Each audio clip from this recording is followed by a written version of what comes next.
Praise the lord. ప్రభువైన యేసు నామములో అందరికీ వందనములు. యేసయ్య మాటను ఈ కార్యక్రమాన్ని వీక్షించడానికి ప్రేమతో నేను మిమ్మల్ని ఆహ్వానిస్తున్నాను. ఈ దినము లూకా సువార్త 20వ అధ్యాయము 1 నుండి 8 వచనాలు ధ్యానించుకుందాం. ఆ దినములలో ఒకనాడు ఆయన దేవాలయములో ప్రజలకు బోధించుచుండు సువార్తను ప్రకటించుచున్నప్పుడు ప్రధాన యాజకులను శాస్త్రులను పెద్దలతో కూడా ఆయన మీదికి వచ్చి, నీవు ఏ అధికారము వలన ఈ కార్యములు చేయుచున్నావో, ఈ అధికారము నీకెవడిచ్చెనో మాతో చెప్పుమని ఆయనను అడిగిరి. అందుకాయన, నేనును మిమ్మును ఒక మాట అడుగుదును, అది నాతో చెప్పుడి. యోహాను ఇచ్చిన బాప్తిస్మము పరలోకము నుండి కలిగినదా, మనుషులలో నుండి కలిగినదా అని వారిని అడుగగా, వారు మనము పరలోకము నుండి కలిగినదని చెప్పినెడలా, అలాగైతే మీరు ఎందుకు అతన్ని నమ్మలేదని ఆయన మనలను అడుగును. మనుషుల వలన కలిగినదని చెప్పినెడలా ప్రజలందరూ మనలను రాళ్లతో కొట్టుదురు. ఏలనగా యోహాను ప్రవక్త అని అందరూ రూఢిగా నమ్ముచున్నారని తనలో తాను ఆలోచించుకొని, అది ఎక్కడ నుండి కలిగినదో మాకు తెలియదని ఆయనకు ఉత్తరమిచ్చిరి. అందుకు యేసు, ఏ అధికారము వలన ఈ కార్యములు చేయుచున్నానో నేను మీతో చెప్పనని వారితో అనెను. ప్రియ దేవుని యొక్క బిడ్డలారా, ఈ ఉదయకాల సమయంలో ప్రభువైన యేసుక్రీస్తు వారికి కొంతమంది వచ్చి అడిగిన ప్రశ్నలకు ఆయన ఇచ్చిన సమాధానము ఎలాంటిదో మనము ధ్యానించబోతున్నాం.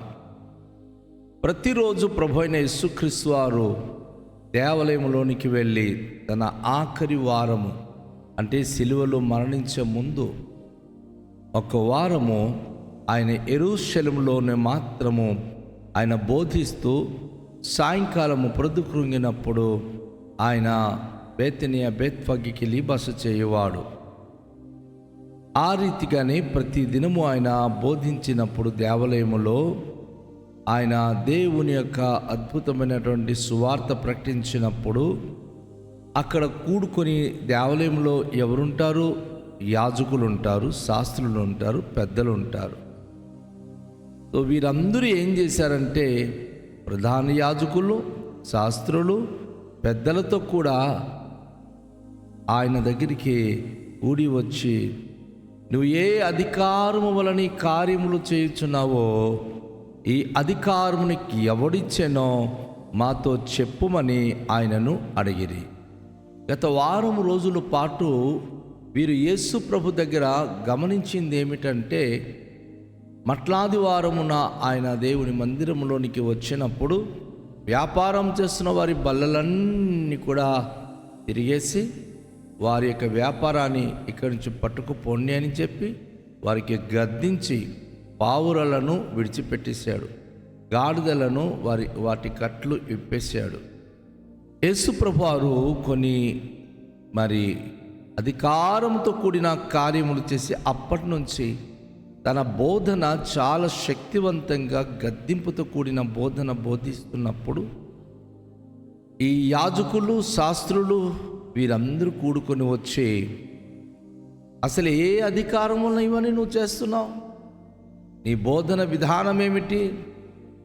దేవాలయంలో చేస్తున్నటువంటి పని ఏమిటి అని చెప్పి నిలదీసి ఆయనను అడగడం మొదలుపెట్టారు.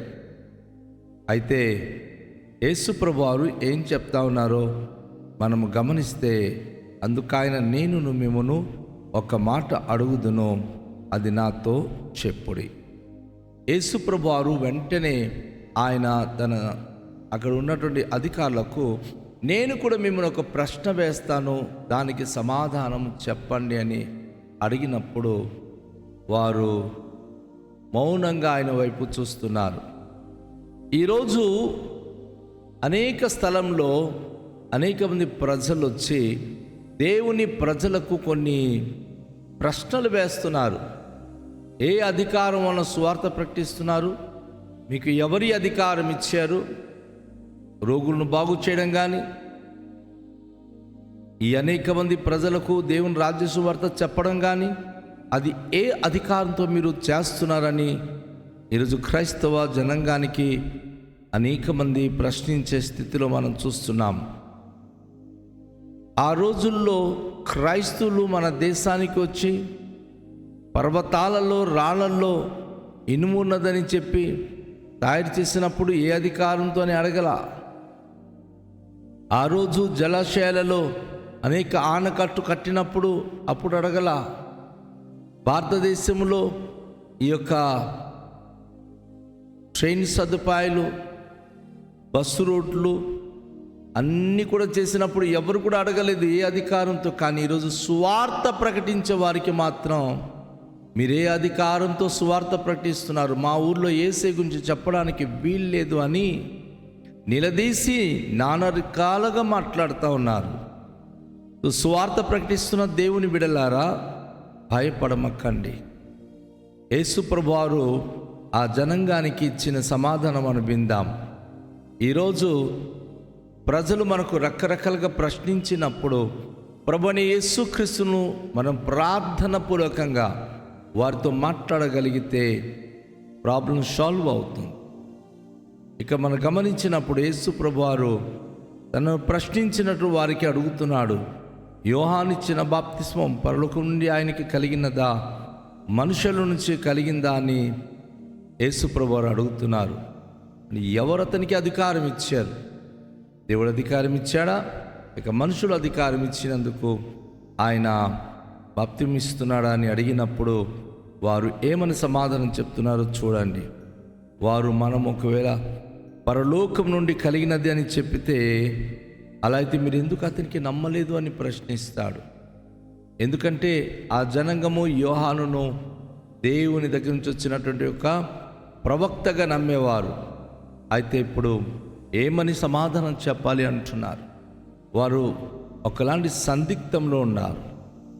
ఎందుకంటే యోహాను వలన పరలోకం నుంచి కలిగింది, దేవుడి వలన కలిగిందంటే మీరు ఎందుకు నమ్మలేదు అని చెప్పి మనను ప్రశ్నిస్తాడు. రెండో మాట మనం ఆలోచిస్తున్నప్పుడు, రెండో మాట ఒకవేళ మనుషుల నుంచి కలిగిందని చెప్పిందమ్మా, అప్పుడు ఆయన ఆ మనుషులు రాళ్లతో కొడతారు. ఎందుకు? యోహాను చాలా గొప్ప భక్తుడు, ప్రవక్తల ఆత్మ కలిగిన వాడు కనుక మనం ఇలా చెప్పినా ప్రజల తప్పుకు దొరికిపోతాం, అలాగే చెప్పినా ప్రజలు రాళ్లతో మనకు కొడతారు. కాబట్టి మనము ఏం చేద్దాం అని చెప్పి తమలో తాము ఆ ప్రశ్నల గురించి, జవాబు గురించి వారు సందిగ్ధంలో పడి, వారు మాకు తెలియదు, ఎక్కడి నుండి కలిగినదో మాకు తెలియదు అని ఆయనకు ఉత్తరమిచ్చిరి. ఏ విధంగా యేసు ప్రభుకు అధికారం కలిగిందో మాకు తెలియదు అని చెప్పి వారు చాలా సింపుల్గా సమాధానము తెలియచేశారు.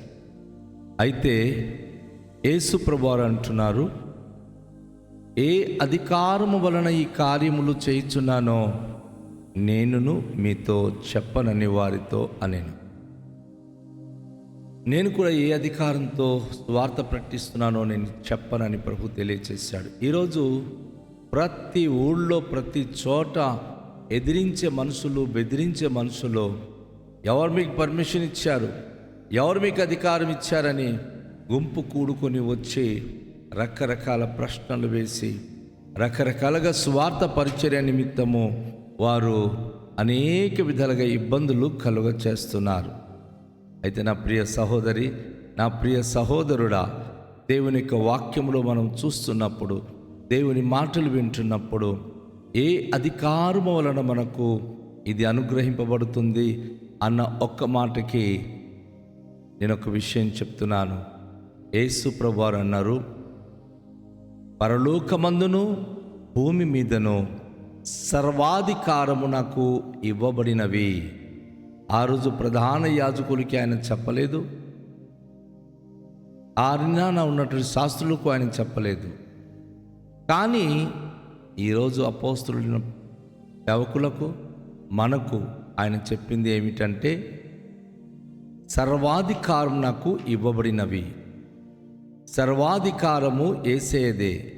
ఆ అధికారము వలననే ఆయన మనకు దెయ్యాలు వెళ్ళగొట్టే అధికారం ఇచ్చాడు, క్రొత్త భాషలు మాట్లాడే అధికారం ఇచ్చాడు, పాములు ఎత్తి పట్టుకునే అధికారం ఇచ్చాడు, అనేకమైన అద్భుతాలు చేసే అధికారం ఇచ్చాడు, మరణకరమైన ఏది త్రాగిన హాని కలగని అధికారం ఇచ్చాడు. రోగుల మీద చేతులు ఉంచినప్పుడు వారు స్వస్థపరచబడే అధికారము ఆయన అనుగ్రహించాడు. కనుక నా ప్రియ దేవునికి బిడ్డలారా, దేవుని సన్నిధిలో ప్రభువే సర్వాధికారి, ప్రభువే సమస్తము చేయగలిగినవాడు. కనుక ఆయన సన్నిధిలో పరిపూర్ణ విశ్వాసం కలిగి జీవించడమే మనకున్న కర్తవ్యం. అధికారం గురించి ప్రశ్నించిన వ్యక్తులకు సర్వాధికారైన యేసు మనకు అధికారం ఇచ్చిందని మనము చెప్పి వారి కొరకు ప్రార్థించడమే ప్రభు మనకిచ్చిన గొప్ప అధికారం. కనుక రండి, తలలుంచుకుని దేవునిలో మనము ప్రార్థన చేద్దాం. మిక్కిలి దయగల పరలోకపు తండ్రి, మీ పరిశుద్ధ నామమునకు వేలాది వందనాలు, స్తోత్రాలు. సర్వాధికారైన మా యేసు ప్రభు మీరు ప్రభువా, మీ అధికారము మాకిచ్చి సువార్తీకరణ చేయడానికి మాకు ఎంతగానో మీరు కృప చూపించారు. ఈరోజు లోక సంబంధమైన మనుషులు అడిగిన ప్రశ్నలకు సమాధానము చెప్పి భయపడేటటువంటి వారుగా కాక, సర్వాధికారైన యేసు నామములో ప్రభువా మీ సువార్త ప్రకటిస్తూ మీ నామానికి మహిమపరచ భాగ్యం దయచే. మీ సన్నిధి మాతో ఉంచండి. సకల మహిమ ఘనత ప్రభావములు మీకే చెల్లిస్తూ యేసు నామములో ప్రార్థిస్తున్నాం తండ్రి, ఆమేన్. అందరికీ షాలోం. ప్రభు మనను దీవించునుగాక.